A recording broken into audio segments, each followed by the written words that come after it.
Welcome to Chillin' 101. We hope this video helps. You start by preparing both devices.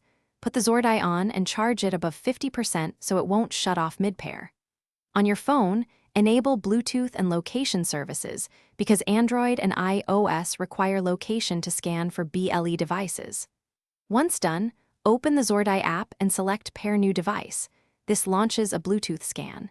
You do this now so the watch, broadcast, and phone scan overlap. Make sure other Bluetooth accessories are turned off to avoid interference. You will now confirm the device and grant permissions.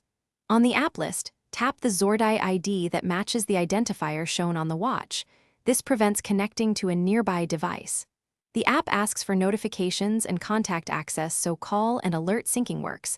Allow those permissions. Then the phone and watch exchange a numeric code.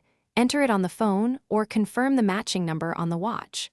Once accepted, the devices exchange keys and create a secure BLE link. You finish by waiting for the app to show connected and then initiate the first sync so time, contacts, and watch faces transfer. If the connection fails, reboot both devices, toggle Bluetooth, and repeat the exact pairing steps.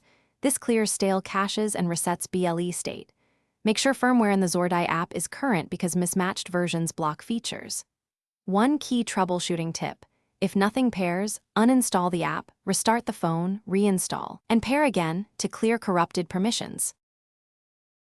Thanks for watching. Consider subscribing if we helped you.